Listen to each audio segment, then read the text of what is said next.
E esta é a confiança que temos para com Ele, que se pedirmos alguma coisa segundo a sua vontade, Ele nos ouve. E se sabemos que Ele nos ouve, quanto ao que lhe pedimos, estamos certos de que obtemos os pedidos que lhe temos feito. Se alguém vir a seu irmão cometer pecado não para a morte, pedirá e Deus lhe dará vida. Aos que não pecam para a morte. Há pecado para a morte, e por esse não digo que rogue. Toda injustiça é pecado, e há pecado não para a morte. Sabemos que todo aquele que é nascido de Deus não vive em pecado. Antes, aquele que nasceu de Deus o guarda, e o maligno não lhe toca. Sabemos que somos de Deus e que o mundo inteiro jaz no maligno. Também sabemos que o Filho de Deus é vindo e nos tem dado entendimento para reconhecermos o verdadeiro. E estamos no verdadeiro, em seu Filho Jesus Cristo. Este é o verdadeiro Deus e a vida eterna. Filhinhos, guardai-vos dos ídolos. Amém. Vamos orar? Senhor Deus, Pai querido, Deus amado, Deus de graça e misericórdia, muito obrigado, Senhor, por esta oportunidade santa na Tua presença, onde nós podemos Te adorar, prestar culto ao Senhor, culto de ações de graças, de louvor e adoração ao Teu santo nome, Pai. Também, Senhor, como é bom podermos ouvir a Tua palavra, meditar na Tua palavra, sermos instruídos pela Tua palavra. Portanto, nesse momento, nós queremos aquietar o nosso coração e estarmos atentos ao que o Senhor tem para falar conosco nessa noite. Em nome do Senhor Jesus, vem abrir o nosso entendimento. Vem, Senhor Deus, abrir, nos dar discernimento espiritual, sabedoria vinda dos altos céus. Assim nós te pedimos e te agradecemos no nome de Jesus. Amém, irmãos? Louvado seja Deus. Muito bem, meus queridos. A gente vem chegando aqui ao final dessa epístola de João. E esse capítulo último, capítulo 5. Semana passada nós estávamos falando sobre a fé e principalmente da credencial do cristão, a sua característica, né, aquilo que define um cristão, basicamente, sua conduta. Nós falamos bastante sobre isso, até o versículo 12 da semana passada, né? Até o versículo 12. Aqui no versículo 13 em diante, não sei se você já percebeu, mas João está falando do poder da oração, da intercessão. Eu achei interessante que o nosso louvor, né, o louvor de hoje à noite, começou falando sobre oração, começou ministrando sobre fazer da canção a sua oração. Eu sempre fico surpreso, né, por mais que a gente tenha visto isso se repetir várias vezes, mas sempre me surpreendo como Deus, Ele sempre está comunicando à igreja, e sem a gente, vamos dizer assim, sem a gente combinar, né, eu, pregador, com o louvor. Normalmente, a gente percebe que o Espírito Santo começa a trabalhar desde o início do culto até o final. E quantos creem que o Senhor ainda vai ministrar o seu coração hoje à noite? Amém? Oh, glória a Deus. Muito bem. Deixa eu só botar no meu sermão, porque já falei tanta coisa que já dá para escrever quase um livro. Bom, basicamente, nós vamos falar um pouco sobre confiança hoje, porque a confiança, ela é exatamente um dos fundamentos para que nós venhamos orar. Leia comigo novamente os versículos 13 e 14, que dizem assim: Estas coisas vos escrevi, a fim de saberdes que tendes a vida eterna, a vós outros que credes em o nome do Filho de Deus. Deixa eu dar só uma paradinha aqui. Ele está se dirigindo especificamente aos crentes, né? Escrevendo para aqueles que têm a vida eterna, aqueles que já experimentaram a regeneração e que creem em Jesus Cristo. Verso 14. E esta é a confiança. E esta é a confiança que temos para com Ele, que se pedirmos alguma coisa segundo a sua vontade, Ele nos ouve. Bom, toda a carta é dirigida aos crentes, mas, via de regra, João está falando com os crentes, advertindo-os a terem cuidado com os falsos mestres. Especificamente agora, ele não vai falar dos falsos mestres, porque nos versos anteriores ele estava falando de crentes que fazem e crentes que não fazem, crentes que praticam a sua fé e crentes que não praticam a sua fé. As credenciais do cristão, como eu falei na semana passada. E agora ele vai colocar como um privilégio de ser crente também o poder de interceder, o poder de orar uns pelos outros. E por que orar? Começa exatamente como uma espécie de fundamento, motivo pelo qual nós oramos, simplesmente porque Deus ouve. Nós oramos porque Deus nos ouve. Se Deus não nos ouvisse, por que orar?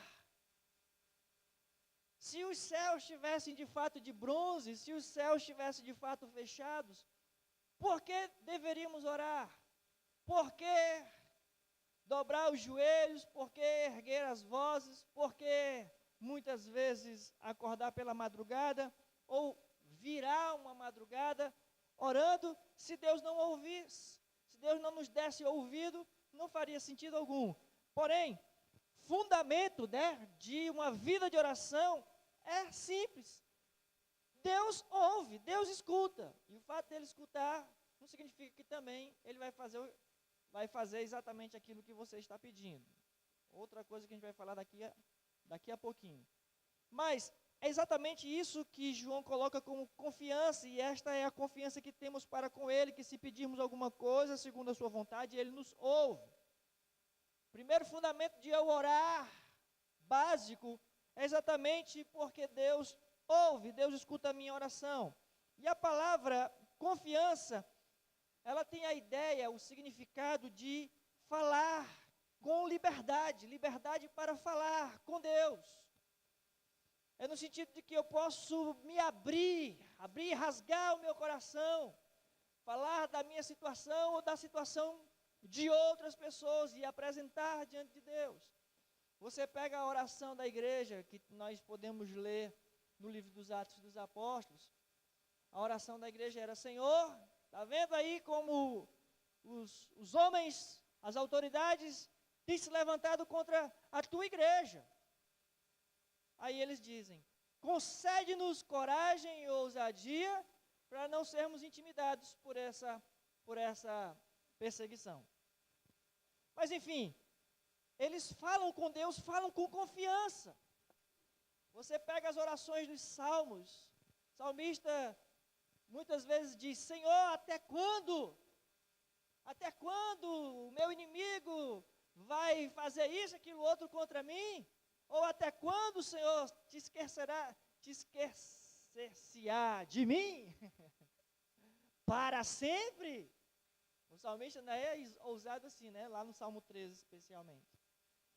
Então essa palavra, a palavra confiança, tem essa ideia, esse significado de liberdade com as suas palavras e falar com Deus. Não é irreverência, não. Inclusive, eu estava falando ontem com o irmão Gleis. Ontem não, segunda-feira a gente estava conversando e falávamos sobre falar com Deus, sobre orar. Eu disse: fale com Deus, diga para Deus o que você sente, o que você quer, quais são os seus planos, apresente para Deus.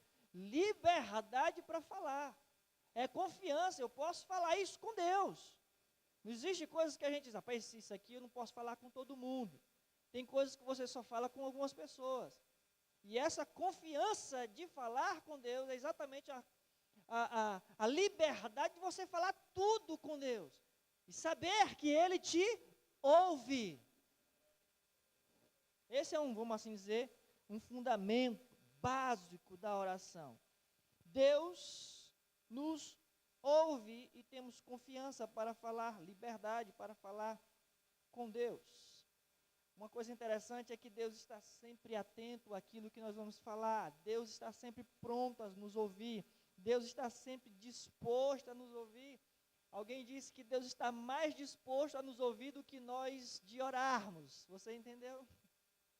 Deus está mais disposto, Deus está mais pronto, mais atento, mais desejando ouvir do que nós mesmos de falarmos com Deus ou de orarmos.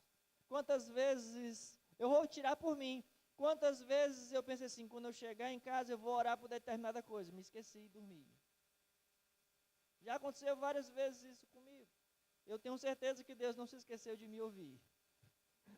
Eu tenho certeza que Deus não estava ocupado demais de me ouvir. Então Deus, Ele está sempre esperando um crente orar. Você já orou uma vez hoje? Amém? Você já orou 2 vezes hoje? Amém? Você já orou 3 vezes hoje? Você já falou com Deus pelo menos 4 vezes hoje ou mais? Amém? Deus está sempre esperando. Deus está sempre atento a nos ouvir. Deus quer falar com a gente. Sabe aquele tipo de pessoa que gosta de conversar? É Deus. Interessante que Ele escuta bastante. E algo interessante para nós sabermos é que jamais nós vamos precisar nos esforçar diante de Deus ou pressionar a Deus e dizer, Deus, presta atenção, estou falando contigo. Nós nunca vamos ter esse tipo de necessidade de nos esforçarmos. Sabe que às vezes a gente, claro, pelo calor da emoção, pela emoção mesmo, né? A gente começa a gritar e grita, ó Deus e tal. Isso não faz diferença nenhuma para Deus. Lembra do episódio de Elias e os 450 profetas de Baal, lá no Monte Carmelo? Os profetas estavam lá se esbagaçando, e o Elias tirando onda com eles, dizendo, fale mais alto, talvez ele não está escutando. Mas quando Elias foi falar com Deus, Elias falou como quem fala com alguém que está tão próximo a ele, que ele não falava alto, ele não se esperneava, ele não fazia nenhum esforço. Eu não estou criticando se você grita, porque eu também grito, estou só dizendo que não há necessidade. Não é por isso, né, que Deus vai te ouvir, ou Deus, como se Deus precisasse ter que alguém chame a atenção dele, no sentido de que, como se Deus estivesse distraído. Não, Deus está sempre atento e aguardando, esperando. Nós é que muitas vezes nos esquecemos, ou até mesmo negligenciamos falar com Deus. Nós é que precisamos prestar atenção. Uma segunda observação que eu faço nesse versículo 14, primeiro é que Deus nos ouve, isso é fundamento para a oração, Deus nos ouve, e uma segunda observação é que tudo que nós oramos precisa ser segundo a vontade de Deus. Esse é o princípio da oração.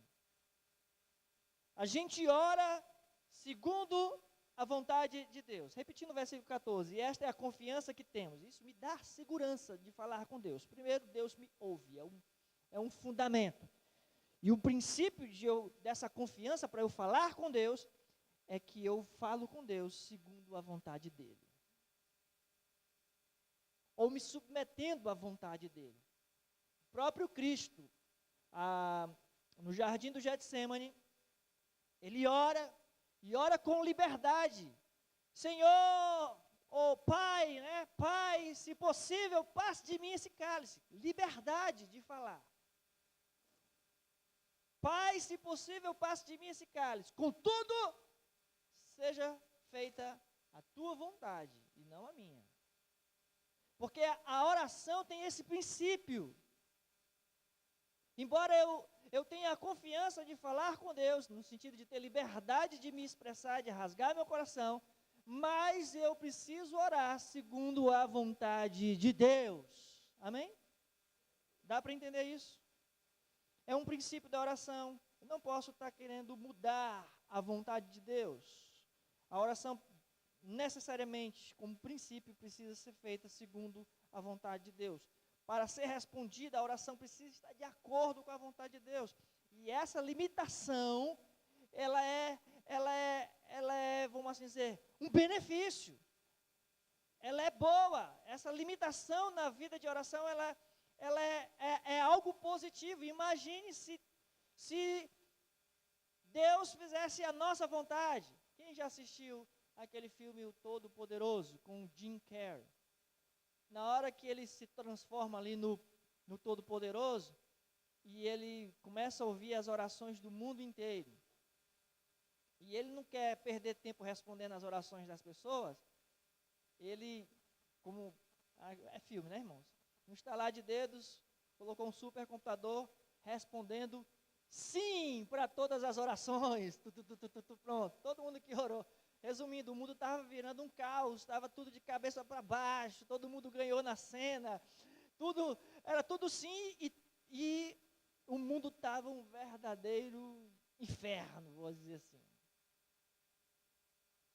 Porque a nossa vontade não é boa, mas a vontade de Deus, ela é boa, ela é perfeita, ela é agradável. E graças a Deus que as nossas orações são limitadas pela vontade de Deus e não pela nossa. Amém? Isso é uma segurança que nós temos. É um benefício. João fala sobre limites da nossa oração, né? Ou melhor, como se fossem condições para que a nossa oração fosse atendida. Na primeira epístola de João 3,22, ele fala que a obediência, a nossa vida de obediência é uma condição para que a nossa oração seja atendida. No Evangelho de João 15, versículo 7, Jesus, falando sobre a videira, uma das condições para que nós sejamos ouvidos por Deus é permanecermos em Cristo, estarmos em Cristo. No Evangelho de João 14, verso 14, outra condição, a nossa oração precisa ser em nome de Jesus. E finalmente aqui, nesse versículo 14, né, do capítulo 5 da primeira epístola, nossa oração deve estar de acordo com a vontade de Deus. São condições para Deus ouvir a nossa oração.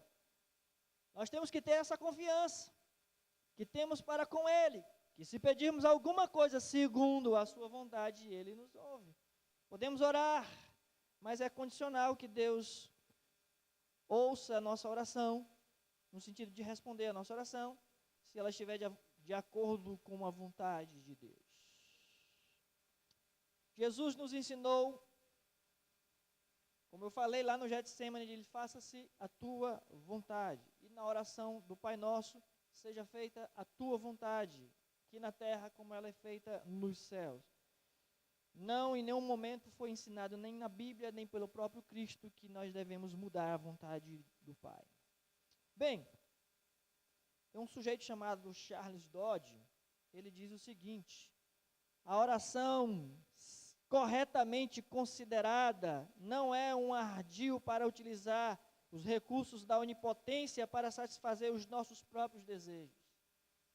A oração corretamente considerada não é, vamos assim dizer, uma forma, né, de eu usar esse recurso do onipotente para realizar os meus desejos. Charles Dodge diz isso. Ele diz mais: mas sim um meio em virtude do qual nossos desejos podem reorientar-se conforme o propósito de Deus e colocar-se nos caminhos da sua vontade. Ou seja, orar também é eu mudar. Os meus desejos mudam quando eu começo a orar, submetendo as minhas vontades à vontade de Deus. Quando eu começo a orar, dizendo, Senhor, eu quero isso e isso, mas seja feita a tua vontade. E aí, em meio a essa submissão, é muito mais provável que se a minha vontade não estiver alinhada com a vontade de Deus, eu vou mudar os desejos do meu coração. Amém? Isso também é muito importante na vida de oração. O mesmo Charles Dodd diz o seguinte: estamos muito dispostos a pensar que orar é pedir a Deus o que nós queremos, enquanto que a oração realmente é perguntar a Deus o que Ele quer. A gente está muito inclinado a isso. Vamos orar, pedir a Deus, eu desejo isso, vamos orar, eu estou com vontade disso. Parece que oração é só falar a Deus sobre os meus desejos. Mas não, a gente tá inclinado a isso. Mas orar, essencialmente, é perguntar a Deus, qual é a sua vontade? Deus, o que o Senhor quer de mim? Seja feita a tua vontade. Portanto, irmãos, a gente está sempre muito disposto a pensar que orar é conversar com Deus, de fato é, mas ainda é muito mais ouvir. Você chega para qualquer criança que frequenta a escola dominical e pergunta o que é orar, ela vai dizer, é falar com Deus. É a primeira resposta que todos nós damos, mas acredite, também é ouvir.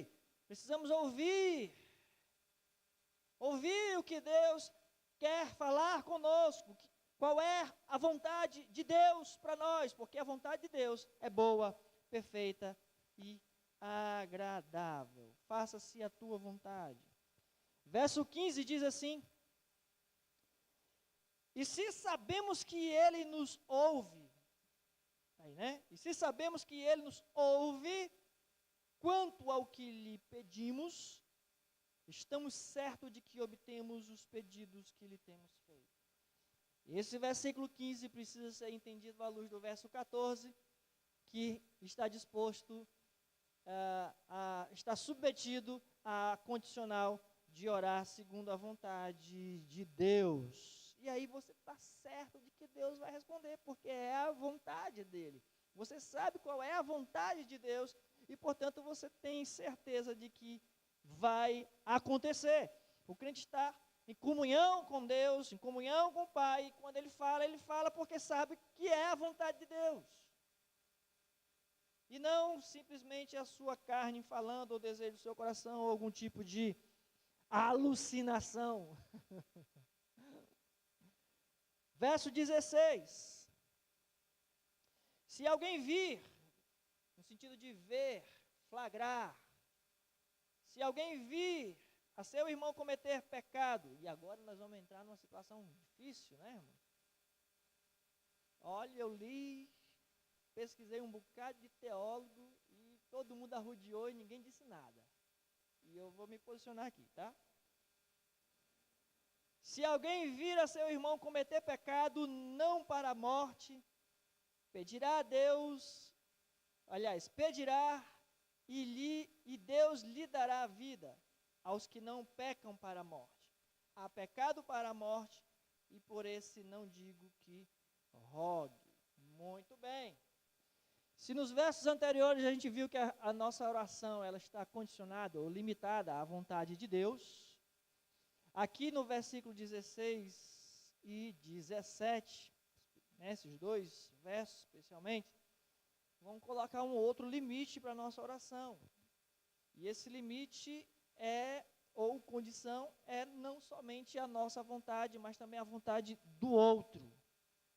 Porque, digamos, eu vou orar pela Karen Rebeca, quero muito que a Karen Rebeca seja uma grande pregadora do Evangelho, e eu estou orando para que ela seja uma excelente pregadora do Evangelho, mas ela não quer estudar, ela não quer ler a Bíblia, ela não quer ler não quer pesquisar, ela não se aprofunda na teologia, ela não admira outros pregadores. Não adianta eu estar orando pela Karen Rebeca para ela se tornar uma grande pregadora. Vou orar, de repente, a Denise tem um probleminha de coluna, e eu vou orar, Denise, eu vou orar para essa hérnia de disco ir embora no nome de Jesus. Mas a Denise não para de estragar a coluna dela, e ela não obedece a nenhuma recomendação médica.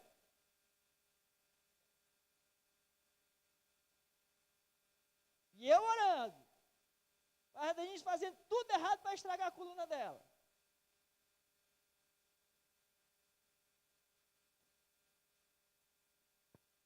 Já estou dando sinal aqui do que mais ou menos é esse pecado para a morte. Bom, mas o bom é que principalmente o Novo Testamento, nos dá muito incentivo a orar, e principalmente nos mostra a necessidade de nós orarmos uns pelos outros. Paulo mesmo, em 1 Tessalonicenses 5:25, ele diz: irmãos, orai por nós.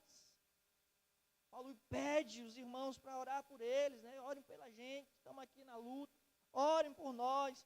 O autor aos Hebreus, no capítulo 13, versículo 18, também diz: orem por nós. Tiago, no capítulo 5, versículo 14, ele diz: se tiver alguém doente, vamos orar, ungindo com óleo, impondo as mãos, e o enfermo será curado, será curado. A Bíblia ensina, incentiva nós orarmos uns pelos outros, especialmente pelos outros. Alguém chegou a afirmar que a oração, ela sempre é pelos outros, a gente quase não ora por nós mesmos, a gente sempre está orando pelos outros. Paulo escrevendo a Timóteo, no capítulo 2, versículo 1 Timóteo, capítulo 2, verso 1, ele fala que a gente tem que orar por todos os homens. Faça-se oração por todos os homens. Muito bem, então, para nós é um grande privilégio podermos levar outras pessoas ao trono, diante do trono da graça de Deus em oração, por meio da intercessão, amém? É um privilégio, irmãos. Estou orando por você. Como é bom você saber que tem alguém que ora por você. Eu fico muito feliz, há um gozo muito grande no meu coração quando alguém diz: eu estou orando pelo Senhor, pastor.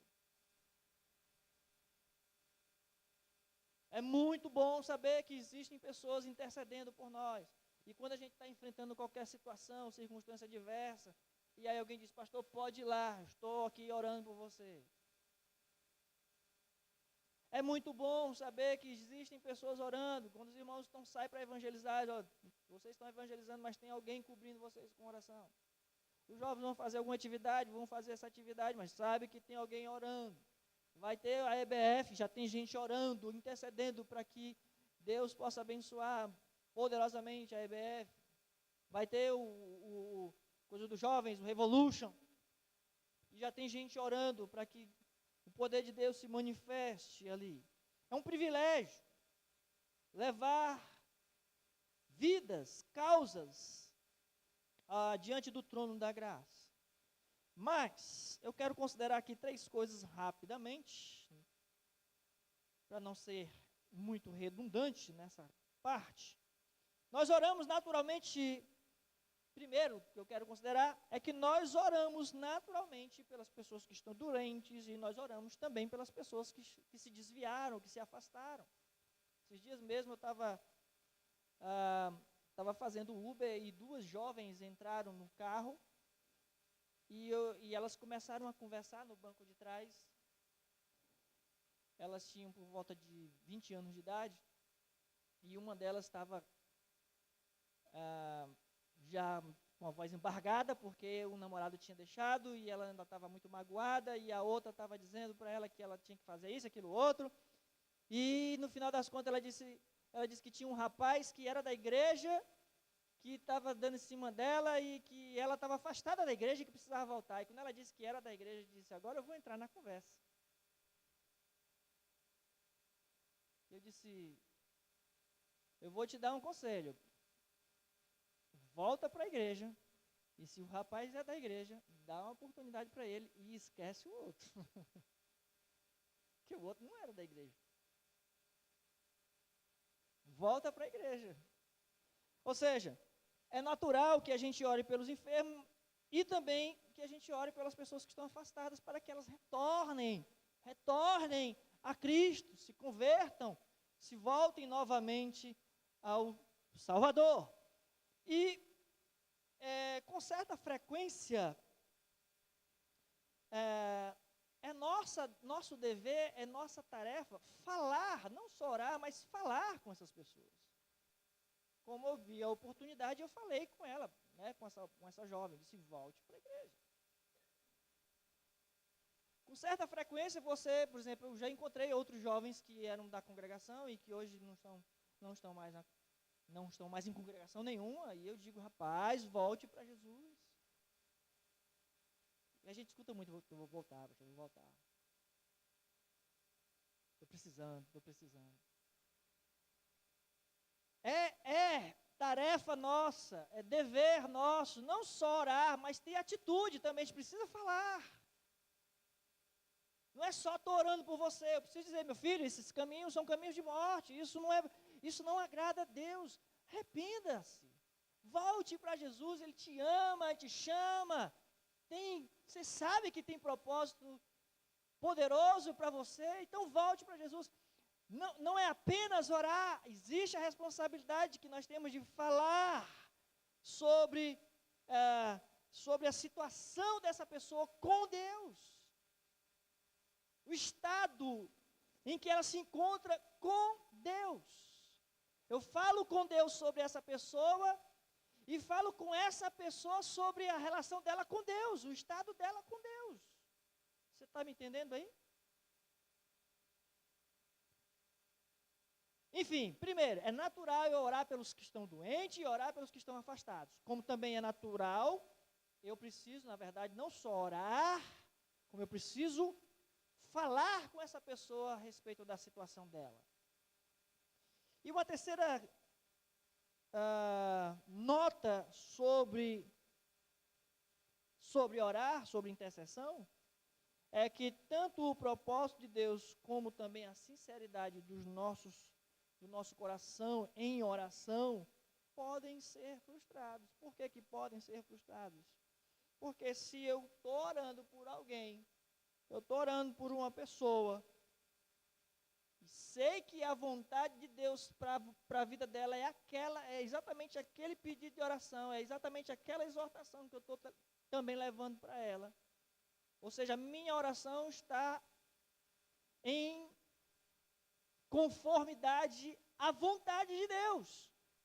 Porém, tanto a minha oração coerente, com fé, sincera, e a vontade de Deus podem ser frustradas simplesmente porque aquela pessoa está procedendo de forma rebelde, coração duro, está procedendo de forma tola, está sendo, como é que é? Tem uma palavrinha que eu gosto de usar e fugiu. Meu filho não sei ler lábios. Falou mais baixo ainda. Insensato também. Mas enfim, é sinônimo de rebelde, não esqueci. Obstinado. De vez em quando eu falo isso para ti. Ele sabe. Obstinado. Que às vezes a atitude obstinada da pessoa frustra a vontade de Deus e a oração, aquela oração sincera. É nisto que João tem em mente, é exatamente isso que está na cabeça de João quando ele fala sobre pecado para a morte e pecado que não é para a morte. Um outro teólogo chamado Plummer, eu acho que é isso. O primeiro nome dele não sei não. Ele diz o seguinte: a vontade do homem foi dotada por Deus com tal e tão grande régia liberdade que nem mesmo a sua vontade, ou seja, a vontade de Deus, o coage, muito menos, portanto, pode a oração de um irmão coagi-lo. Ele diz mais: se a vontade humana deliberada e obstinadamente resistiu a Deus e persiste em fazê-lo, somos privados de nossa garantia usual, ou seja, a garantia de que se nós pedirmos segundo a vontade de Deus, Ele nos ouve. A gente é privado dessa garantia por causa da obstinação do outro. Então, contra a vontade do rebelde, até mesmo a oração da fé de acordo com a vontade de Deus será feita em vão, diz Plummer. E eu concordo com ele. Não estou dizendo que Deus não é poderoso para operar. Não estou dizendo que a oração não tem poder para operar. Mas a questão é uma questão de liberdade. Deus não vai realmente atropelar o coração de ninguém. Vamos lá, falar um pouquinho de novo sobre esse cometer pecado para a morte. E aí ele diz: por esse não digo que rogue. Verso 16. Literalmente, esse pecado para a morte que ele fala é pecando um pecado. É como se a pessoa estivesse praticando o pecado, na prática do pecado. Quando se trata de pecado para a morte e pecado que não é para a morte, é possível que tenha uma ideia aqui dos judeus. Os judeus têm uma concepção de que eles fazem uma distinção entre duas classificações de pecado. Eles classificam o pecado de duas formas. Primeiro, para eles existe o pecado que é um pecado involuntário. É tipo, não é só pecar sem querer. Também pecou sem querer, pecou por ignorância, realmente fraquejou. Isso são pecados involuntários. Você caiu e ficou tão triste e decepcionado com a sua queda, e logo correu e se arrependeu. Esse pecado não é um pecado para a morte, embora o salário do pecado é a morte. Amém? O salário do pecado é a morte. Isso não contradiz uma coisa não contradiz a outra, enfim. Mas os judeus, eles vão ter essa distinção desse pecado involuntário e aquele que é o pecado deliberado, ou seja, é o pecado intencional. É quando o pecador, ele tem plena consciência de estar pecando e o pecado dessa pessoa, ele peca orgulhosamente e peca desafiando a Deus. Desafiando a vontade de Deus, fazendo inclusive a sua própria vontade. Ela sabe que é pecado, sabe que é contra a vontade de Deus, e eu vou fazer porque eu quero fazer a minha vontade.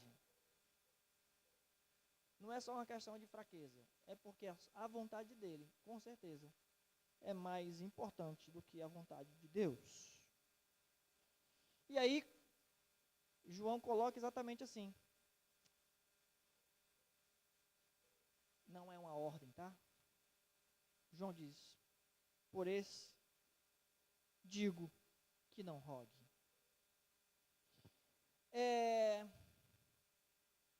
Alguém disse o seguinte, eu não tenho o nome dessa pessoa não, ele disse o seguinte: o pecado para a morte é a maneira de viver do homem que ouviu tão frequentemente o pecado, ou seja, deu tanto ouvidos ao pecado, e recusou ouvir a Deus tão frequentemente que chegou a um estado em que ele ama o seu pecado, e em que considera o pecado como o mais proveitoso do mundo. Ou seja, eu amo isso aqui, é o que eu quero viver, e acabou. Não importa se é pecado, vou viver isso. É algo mais proveitoso. essas são algumas conclusões que eu fui pegando sobre esse conceito de pecado para a morte. Algumas pessoas, tem gente que fala que podia ser a blasfêmia contra o Espírito Santo, né? Eu vi um bocado de coisa, viu, gente? Mas só que eu não vi nenhum nexo. Pelo contexto aqui do texto, né? Pelo contexto, João está fazendo distinção entre os crentes que obedecem e os crentes que não obedecem. Os crentes que realmente se abstêm do pecado e os crentes que não se importam de pecar. Portanto, para mim, fica claro que ele está falando desse pecado para a morte. É gente que tem prazer de pecar e que peca deliberadamente, que vive na prática do pecado. É tanto que o versículo 18 vai dizer: sabemos que todo aquele que é nascido de Deus não vive em pecado. Ou seja, na prática do pecado, praticando o pecado. Portanto, para mim, eu entendo que o pecado para a morte, se é que você quer uma posição, eu entendo que João está falando que esse pecado para a morte é exatamente gente que peca deliberadamente, que sabe que está afrontando a vontade de Deus e não quer realmente mudar. E aí, João está dizendo, não adianta orar. Embora que sua oração seja sincera e está sendo de acordo com a vontade de Deus, mas aquela pessoa não quer.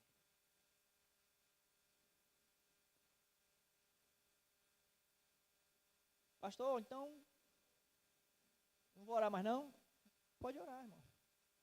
Pode orar, só assim, claro, né? Fique sabendo.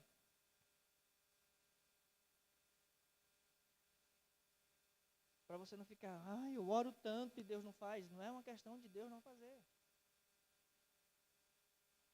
É uma questão de que o outro não quer. Ele já sabe, você falou.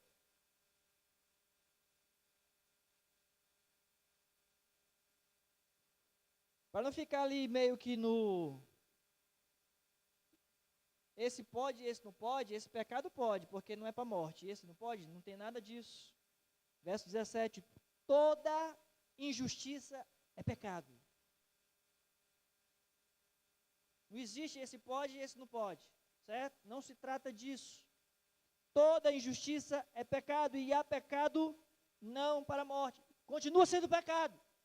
Continua sendo pecado. E o salário do pecado continua sendo a morte.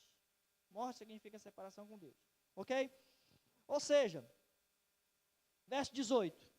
Verso 18, sabemos que todo aquele que é nascido de Deus não vive em pecado, ou na prática do pecado. Antes, aquele que nasceu de Deus, o guarda e o maligno não lhe toca.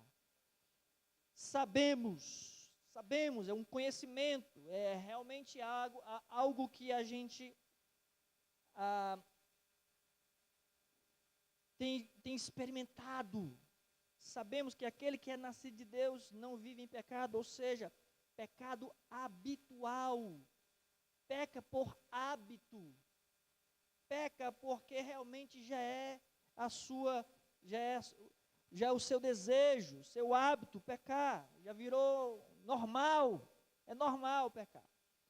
Porque o crente, na verdade, quando ele diz, sabemos todo aquele que é nascido de Deus não vive em pecado, é no sentido de que o crente está liberto, é emancipado do poder do pecado.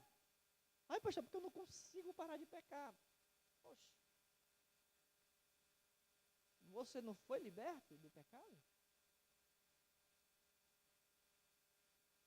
Claro que não quer dizer que o crente nunca mais vai pecar, mas quer dizer que o crente não é mais escravo do pecado, ou melhor, um tipo indefeso, vítima do pecado. Não é mais, irmão.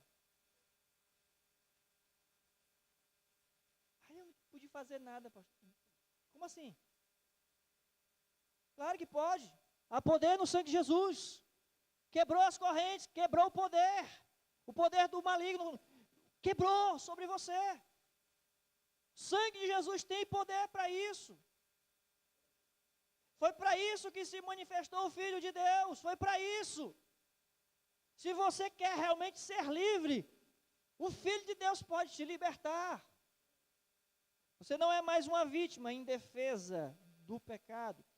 Um filho de Deus, um crente, pode ser que peque, mas a sua disposição normal não é para pecar. A sua disposição, enquanto filho de Deus, é resistir ao pecado. É fazer oposição ao pecado. É denunciar o pecado. É aborrecer o pecado. Essa é a disposição do crente. O crente não está ali flertando com o pecado, não, gente. O crente não está ali achando bonitinho, engraçado o pecado, não. O pecado é morte, é mortal. Portanto, quem é nascido de Deus entende a gravidade que é o pecado. Ele não é mais uma vítima do pecado. E assim a sua disposição normal é resistir ao pecado. Ou seja, a condição da filiação divina, filiação de Deus, é incompatível, não simplesmente com o pecado para a morte, mas também com qualquer aspecto do pecado. É incompatível. Não, pastor, só para a morte que eu não pratico. Para o Filho de Deus, para o crente, é incompatível o pecado, qualquer pecado, é incompatível. E repito, não é que a gente nunca mais vai pecar, eu estou dizendo que a gente não tem prazer, a gente não é normal o crente pecar, não é normal o crente cair, não é normal o crente viver no pecado. Enfim, e aí ele diz, aquele que nasceu de Deus o guarda e o maligno não lhe toca. Essa parte aqui as pessoas gostam, né? O maligno não me toca. O maligno não me toca. Sou de Deus. Mas sabe o que é exatamente o que a palavra está dizendo aqui? No sentido de que, bota aqui João capítulo 20, versículo 17. A mesma expressão aparece aqui no Evangelho de João, capítulo 20, verso 17. Recomendou-lhes Jesus, não me detenhas, não me segure aqui, porque ainda não subi para meu Pai, mas vai ter com os meus irmãos e diz-lhes, subo para meu Pai e vosso Pai, para meu Deus e vosso Deus. Não me detenhas, ou seja, não me segure aqui, deixa eu fazer o que eu tenho que fazer. O maligno não lhe toca, ou seja, o maligno não pode lhe segurar. Você faz o que você tem que fazer em Deus. O maligno não pode te impedir de você ser o que você precisa ser em Cristo Jesus. É nesse sentido. A vida extraordinária que Deus te chamou para viver, a vida eterna que Deus te chamou para viver, a história sobrenatural de poder que Deus te chamou para viver, o maligno não pode te segurar. Se você quiser vivê-la, obviamente. É nesse sentido que o maligno não te toca, não te segura, não te agarra, não te detém, não pode te manter, te deter, te prender, te segurar. Ninguém pode nos deter, irmãos, se nós quisermos viver a vida de Deus. Amém aí? Está entendendo aí? Muito bem, verso 19. Olha que coisa poderosa. Sabemos que somos de Deus. Quantos são de Deus? Digam amém. Sabemos que somos de Deus. Você sabe que é de Deus? Diga glória a Deus. Eu sei que sou de Deus.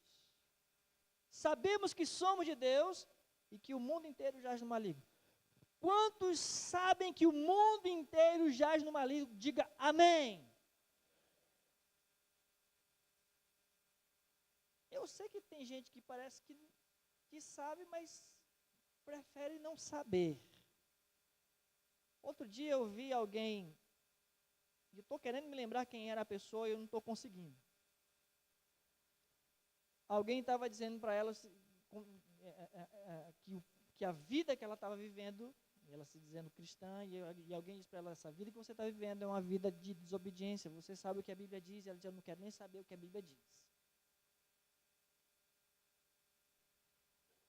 E aí, numa outra ocasião, ela disse, eu nem vou procurar saber o que a Bíblia diz sobre isso, porque o meu coração está em paz com Deus assim, então eu não quero nem saber. Ou seja, ela estava com medo de descobrir a vontade de Deus e saber que a vontade de Deus era que ela precisava deixar aquela vida que ela não queria deixar. Vocês entenderam o que eu acabei de falar?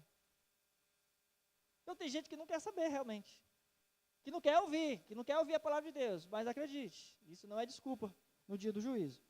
Mas enfim, aqui nós temos vamos assim dizer, um ultimato. Decida qual é o lado que você quer tomar. Decida-se de Deus, do mundo. Tome uma posição. Decida-se. O mundo inteiro, ele faz questão. O mundo inteiro. E aí a expressão o mundo inteiro é exatamente o mundo com seus pensamentos, com seus caminhos, com seus métodos, com as suas filosofias, com a sua sabedoria, com o seu conhecimento, com a sua felicidade, seja lá o que o mundo tiver. É o mundo inteiro. Ele, a bagagem dele todinha, a mala dele todinha, jaz, está afundado no maligno, na maldade, naquilo que se põe contra Deus. E o crente está onde? De que lado o crente está? Sabemos que somos nós somos de Deus. Se somos de Deus, logo não somos do mundo, gente. Não é tão difícil. Escolha um lado. Ou você é de Deus, ou você é do mundo. Ou eu sou de Deus, ou eu sou do mundo. O cristão, ele tem um lado, e ele está do lado de Deus. E está contra o mundo. Não existe amizade entre Deus e o mundo. A fonte do crente, a fonte de vida, a fonte de inspiração, a fonte de sabedoria, a maneira de viver, a regra de fé e prática do crente é Deus. Aleluia. Não é nada que está lá no mundo, é Deus. Porque tudo que tem no mundo está afundado no maligno. O cara quer se inspirar no mundo para trazer para dentro da igreja. Está queimado. A fonte daquele que crê é Deus, mas a fonte do mundo é o maligno. Não importa quanto as coisas mudaram desde os de João para cá, né? Quanto as coisas evoluíram. Ah, pastor, nós estamos em 2024. Modernidade. Não importa. Mundo é mundo, Deus é Deus. Escolha um lado. Não importa o quanto o mundo evoluiu. O mundo é mundo e Deus é Deus. Não importa o quanto houve mistura, sincretismo, tolerância. Você conhece a palavra. Você conhece a verdade. Você conhece a Deus. Zero desculpa. Sempre nós temos a necessidade de optar. Decida de que lado você está. A opção, ela sempre é um verdadeiro confronto para nós. É um confronto para a gente se alinhar cada vez mais com Deus ou com as forças do inimigo. Se é para eu ser chamado de fundamentalista, de legalista, de seja lá o que for lista, ou fobista, sou, mas eu sou de Deus. Sou de Deus. E aí ele diz no verso 20: também sabemos, é a questão do conhecimento, que foi revelado, testificado pelo Espírito Santo. Também sabemos que o Filho de Deus é vindo, ou seja, para ele, Jesus já veio em carne. É vindo e e nos tem dado entendimento. Jesus veio e deu entendimento, sabedoria, discernimento dos altos céus, para reconhecermos o verdadeiro, para saber o que é a verdade. Você só não sabe a verdade se você não quiser, meu irmão. O mundo é que vive num relativismo. O mundo é que entende que a verdade é relativa. Aquilo que é verdade para você pode não ser para mim. E a gente vive de boa. O mundo pensa dessa forma. Mas nós que nos achegamos a Deus, recebemos da parte de Deus conhecimento, entendimento, discernimento, para sabermos o que é a verdade. Lembra quando Jesus estava diante de Pilatos e Jesus disse: eu vim para dar testemunho da verdade. O que foi Pilatos disse? A verdade? O que é a verdade? Por que Pilatos interroga Jesus? É uma pergunta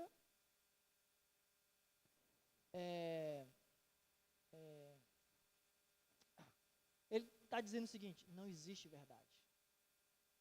Porque na mente do grego, da filosofia grega que estava disseminada naquela época como todo, e ainda hoje, cada século que passa fica mais forte isso, não existe verdade absoluta. Mas eu digo para você, já falei aqui antes, se todo mundo desejar que 2 mais 2 seja 5, isso nunca será verdade.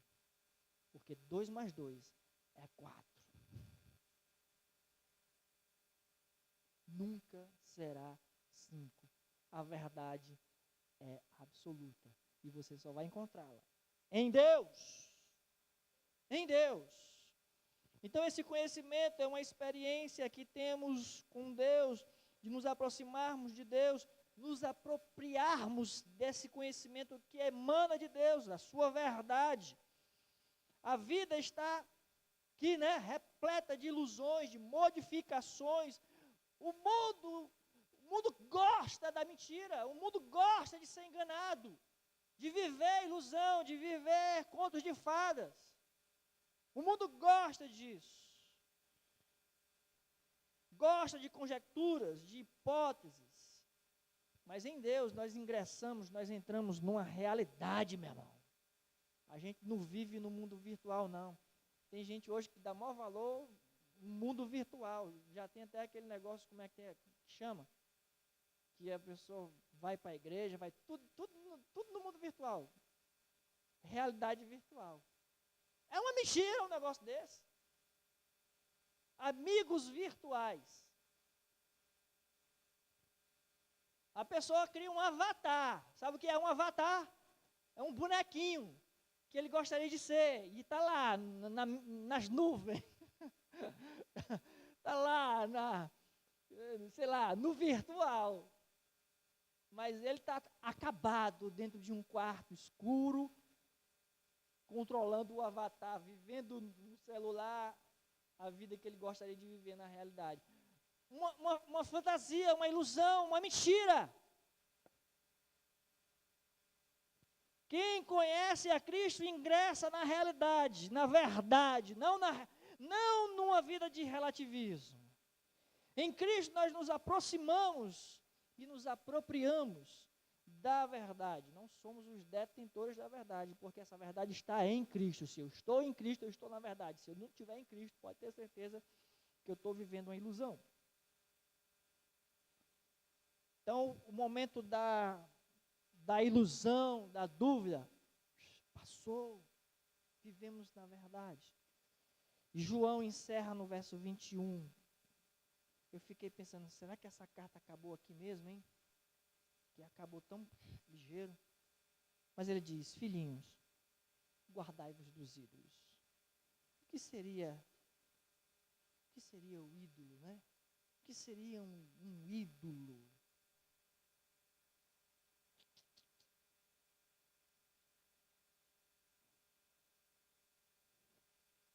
ilusões, irmãos, que a gente cria. São ilusões que nós criamos. São ídolos. Fábulas. O ídolo é qualquer coisa que vai ocupar o lugar de Deus em nossas vidas. A cidade de Éfeso, né? Provavelmente João estava em Éfeso quando ele escreve essa epístola. Então ele está vendo idolatria para todos os lados. É o lugar onde tem o templo da deusa Diana, né? Vocês que leem a Bíblia, vocês sabem disso.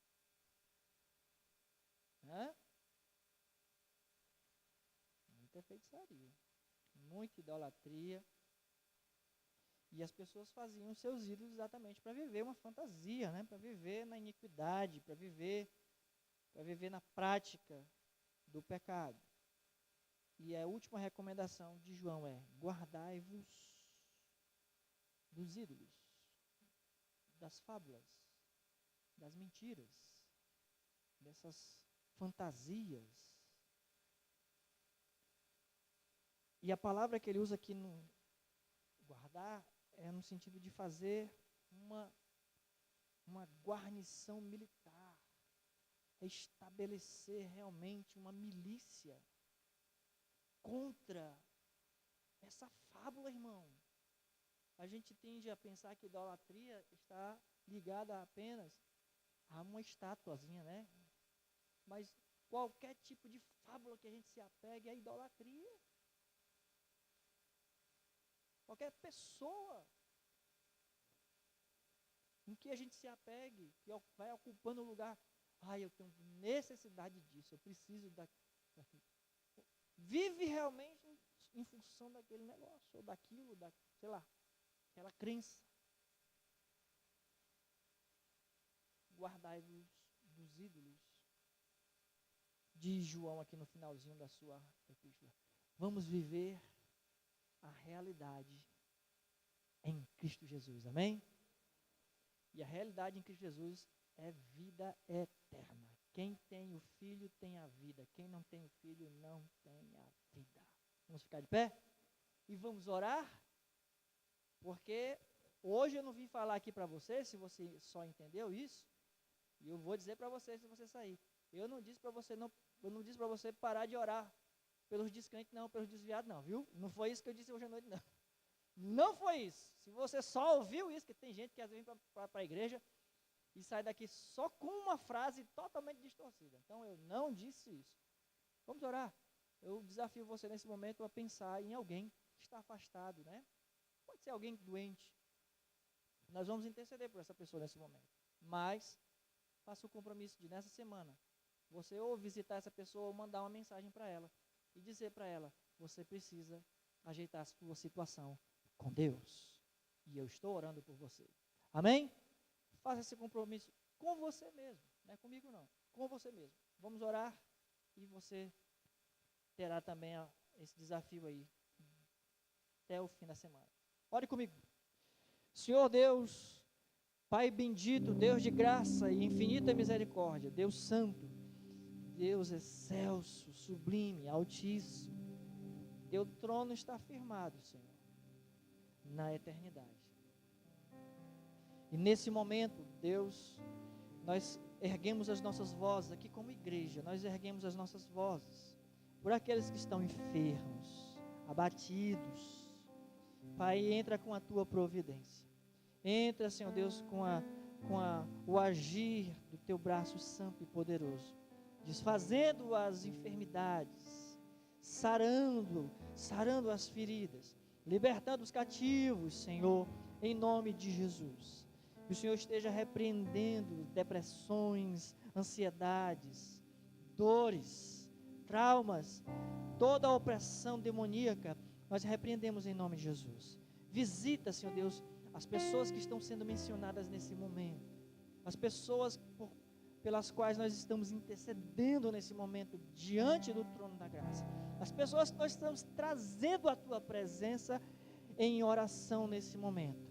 Que o Senhor, meu Deus, por tua infinita bondade, infinita misericórdia, possa ouvir a oração da tua igreja nessa noite, entrando com a tua providência. Pai, nós oramos também em favor, Senhor, em favor daquelas pessoas que um dia experimentaram a Tua presença, o Teu amor, o Teu perdão, mas por razões diversas, ó Deus, estão afastadas, estão como filho pródigo, distantes. Ó Deus, em nome de Jesus, visita diretamente na consciência, mostrando essa pessoa, meu Deus, que ela está errada, que ela está em pecado, que ela está fora do propósito, fora do alvo. Nós oramos, Senhor, para que o Teu Espírito Santo esteja lá, visitando a consciência desta pessoa, trazendo-a de volta à boa consciência, a consciência do arrependimento, de voltar para os braços do Pai, voltar para os braços de amor do Pai, voltar para a casa do Pai, humilhado, arrependido, ó Deus, sendo recebido com amor e graça.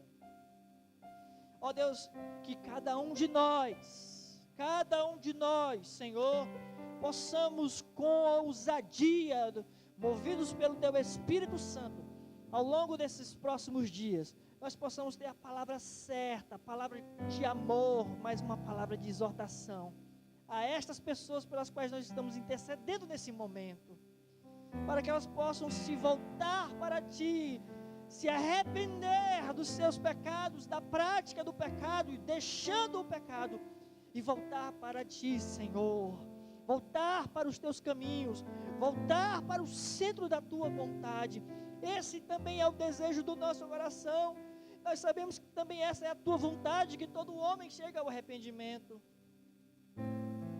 Se nós oramos nessa noite, meu Deus, nós oramos em nome do Senhor Jesus. Agora nos despede em paz para os nossos lares, debaixo da graça do Senhor Jesus Cristo, debaixo do amor de Deus, nosso Pai, debaixo da unção, do poder e da comunhão do Espírito Santo. Seja com você, meu irmão, seja sobre a tua vida, meu irmão, seja através da tua vida, e seja com todo o povo de Deus espalhado pela face da terra, até que Cristo venha. Você que crê e recebe, diga amém, amém e amém.